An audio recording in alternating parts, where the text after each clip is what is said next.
Alep, en 1138. Le soleil se lève sur une des plus vieilles cités du monde. Une brume légère caresse les collines et les murailles antiques se dessinent sur un ciel orangé. Dans le souk, la vie s'éveille. Les marchands installent leurs étals, les forgerons frappent le métal au rythme du cœur de la ville. Une femme transporte de l'eau, des étoffes colorées dansent dans l'air frais. Une charrette passe, tirée par un âne. C'est le bruit familier d'une journée qui commence. Dans les quartiers denses, les maisons de pierre abritent des vies simples. Omar, le tisserand. Léla, l'aubergiste. Youssef, le forgeron.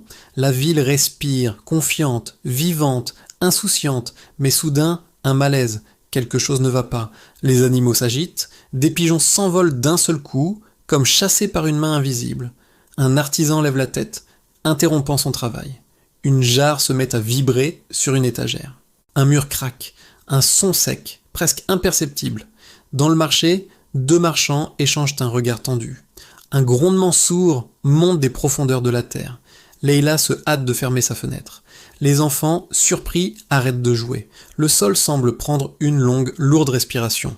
Et puis plus rien, une dernière seconde de calme absolu, suspendue dans le temps. La secousse, brutale. La poussière tombe des toits, les murs se tordent comme s'ils étaient vivants. Une poutre se brise dans un fracas assourdissant. Le sol se fend, le minaret voisin commence à basculer dangereusement. Dans sa boutique, Omar sent une pierre tomber juste derrière lui. Leïla, dans un réflexe de survie, pousse un client hors de son auberge. Youssef court, le sol se dérobant sous ses pieds. Les maisons s'effondrent, comme des châteaux de sable. Une brume de poussière épaisse et étouffante envahit tout, avale les cris, transforme le jour en nuit. Une charrette est renversée, ses chevaux affolés. Une rue entière disparaît sous un torrent de décombres. Une façade s'abat sur une foule en fuite. Le minaret s'écroule finalement dans un nuage de pierre. Une main cherche désespérément un appui. Des voix étouffées appellent à l'aide sous les gravats. Des silhouettes fantomatiques courent dans la poussière opaque.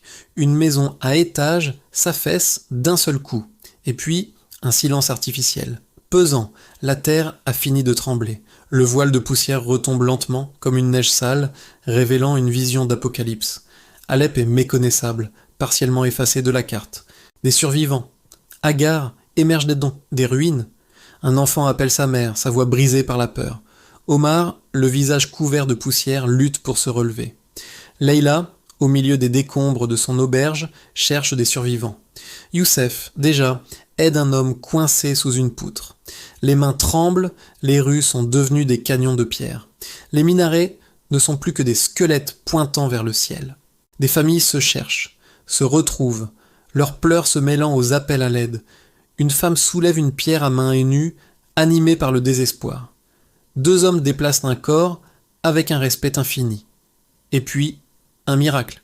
Un enfant est retrouvé vivant sous les décombres. La nuit tombe. Les survivants allument des lampes à huile pour guider les secours improvisés. Les yeux sont bouleversés, les regards perdus dans l'obscurité.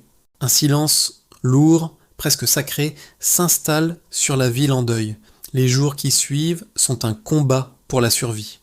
Les ruines sont devenues des zones de recherche où chaque pierre retournée peut révéler un corps ou un survivant. Les morts sont alignés, recouverts de simples draps. Les blessés sont soignés à même le sol, avec les moyens du bord. Un médecin ajuste une attelle rudimentaire. L'eau manque, les puits se sont effondrés. Une chaîne humaine se forme pour transporter les précieuses gouttes restantes. Aux portes d'Alep, des camps improvisés voient le jour, faits de tentes de fortune et de tissus récupérés. Les mères veillent en leurs enfants fiévreux. La nuit, de nouvelles secousses, des répliques sèment la panique. Des feux sont allumés pour se réchauffer et se rassurer. Dans ce chaos, la solidarité naît. Youssef, malgré sa jambe blessée, porte un seau d'eau. Omar partage sa maigre nourriture avec un enfant. Leïla distribue du pain aux rescapés. Les routes sont bloquées, mais des caravanes venues de l'extérieur réussissent à apporter des provisions. Au milieu des ruines, les survivants prient ensemble. Ils se tiennent la main, unis dans le silence. Un cimetière improvisé est créé, de simples pierres marquant l'emplacement des tombes. La mort n'est pas la seule menace. Avec l'eau stagnante, les maladies se propagent. Les médecins luttent contre les infections, avec des moyens dérisoires. Les enfants sont les plus fragiles, emportés par la fièvre dans les bras de leur mère. Les enterrements doivent être rapides pour éviter les épidémies. L'eau propre devient un luxe, pour lequel il faut faire la queue pendant des heures. Mais même au cœur du désastre, l'espoir refuse de mourir. Un jeune homme survit à une blessure que l'on croyait mortelle. Un enfant sauvé des décombres recommence à parler. Une famille, séparée par le séisme, se retrouve après des jours d'angoisse. Musulmans et chrétiens prient côte à côte, leur foi devenant un refuge commun. Des érudits y commencent à documenter la tragédie, pour que personne n'oublie.